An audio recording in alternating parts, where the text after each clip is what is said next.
تو آج ہم دیکھ رہے ہیں انٹونیو گرامچی کی مشہور جیل کی نوٹ بکس، اور خاص طور پر تعلیم پر ان کے جو خیالات تھے۔ جی، یہ وہ تحریریں ہیں جو انہوں نے قید کے دوران لکھی۔ کافی گہری سوچ ملتی ہے ان میں۔ بالکل۔ اور گرامچی کے لیے دیکھیں، تعلیم صرف کوئی معلومات حاصل کرنا نہیں تھی، یہ ایک بنیادی عمل تھا افراد کو اور معاشرے کو بنانے کا۔ اور ان کی اپنی زندگی کا تجربہ بھی اس میں جھلکتا ہے۔ وہ غربت، بیماری سے لڑ کر پڑھے تھے، اچھا، اسی لیے وہ نظم و ضبط، محنت، ان چیزوں پر بہت زور دیتے ہیں۔ تو آج کی اس گفتگو کا مقصد یہی ہے کہ سمجھیں گرامچی کیسے دیکھتے تھے تعلیم کو، ایک ذریعے کے طور پر، تنقیدی سوچ اور شاید معاشرتی تبدیلی کے لیے۔ جی بالکل، اسی پر بات کرتے ہیں۔ ٹھیک ہے۔ تو گرامچی نے اپنے دور کی تعلیم میں ایک بحران دیکھا، ایک مسئلہ۔ انہوں نے محسوس کیا کہ یہ جو عملی مہارتوں والے اسپیشلائزڈ اسکول ہیں وہ بہت پھیل رہے ہیں۔ اچھا۔ لیکن اس کی قیمت ادا کر رہی تھی وہ تعلیم جو فوری فائدے سے ہٹ کر تھی، جو شخصیت بناتی تھی، یعنی جو پرانی ہیومینسٹک یا کلاسیکی اسکولوں کا خاصہ تھی۔ تو یہ جو تفریق تھی کہ کلاسیکی اسکول حکمران طبقے کے لیے، جی، اور پیشہ ورانہ اسکول باقی طبقوں کے لیے۔ ہاں، روایتی طور پر تو یہی تھا۔ اور پھر صنعتیں آئیں تو ٹیکنیکل اسکول بن گئے۔ بالکل۔ اور اس نے وہ جو ایک مشترکہ ہیومینسٹک کلچر تھا اس پر سوال اٹھا دیے۔ تو گرامشی کے نزدیک یہ کوئی اچھی بات نہیں تھی، یہ پھیلاؤ نہیں، وہ اسے جمہوری نہیں سمجھتے تھے۔ ان کا خیال تھا کہ یہ تو معاشرے کے فرق کو اور گہرا کر رہا ہے، مستقل بنا رہا ہے، جیسے انہوں نے مثال دی پرانے چینی معاشرے کی طرح۔ تو حل کیا تھا پھر؟ حل کے طور پر گرامشی نے ایک مشترکہ اسکول یعنی کامن اسکول کا تصور دیا۔ مشترکہ اسکول وہ کیا تھا؟ ایک واحد بنیادی نظام، سب کے لیے ایک جیسا، کم از کم ایک خاص عمر تک، جوانی کی دہلیز تک۔ اچھا۔ مقصد یہ تھا کہ بچوں میں عملی یعنی ٹیکنیکل اور ذہنی یعنی فکری دونوں صلاحیتوں میں توازن ہو، یعنی وہ سوچنا بھی سیکھیں، مطالعہ بھی کریں۔ جی، اور معاشرے میں اپنا کردار ادا کر سکیں، حکومت کرنے یا کم از کم حکمرانوں پر نظر رکھنے کے قابل بنے۔ یہ تو بڑی بات ہے۔ ہاں، اور اس میں بنیادی چیزیں شامل تھیں: پڑھنا، لکھنا، سائنس، شہری حقوق و فرائض۔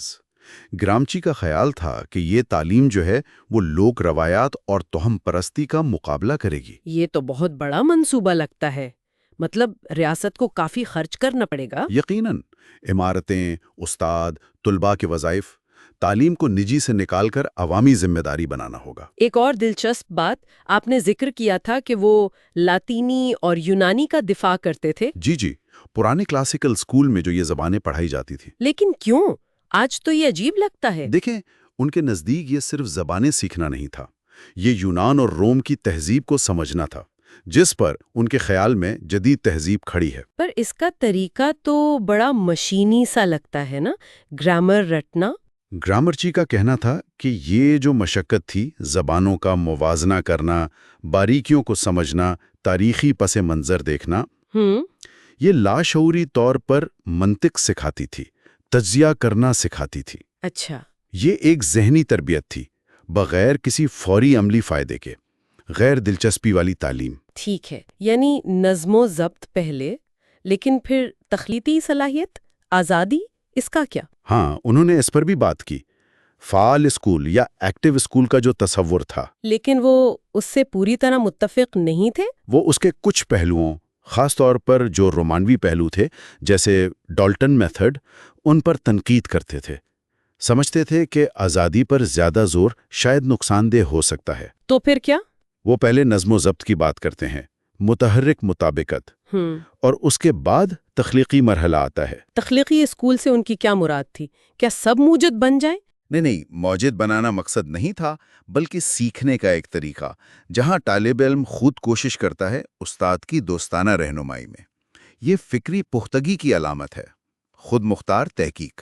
تو یہ تعلیم، کام اور معاشرہ، یہ سب جڑے ہوئے ہیں گرامشی کے نزدیک؟ بالکل، وہ کام کو یعنی نظریاتی اور عملی سرگرمی کو بنیادی تعلیم کا اصول مانتے تھے۔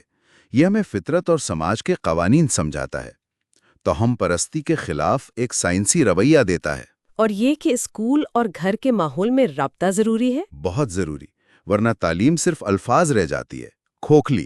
اگر استاد کو طالب علم کے پس منظر کا ہی نہ پتا ہو؟ صحیح، تعلیم کو زندگی سے جوڑنا چاہیے۔ تو خلاصہ یہ ہے کہ گرامشی کے لیے تعلیم ایک بے پناہ طاقتور چیز ہے جو فرد کو بھی بناتی ہے اور معاشرتی ڈھانچے کو چیلنج بھی کر سکتی ہے، بدل بھی سکتی ہے۔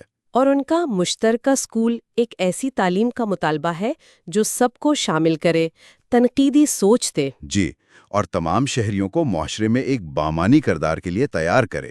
تو یہ نظم و ضبط اور تخلیقی آزادی، ان کے درمیان ایک توازن۔ بالکل۔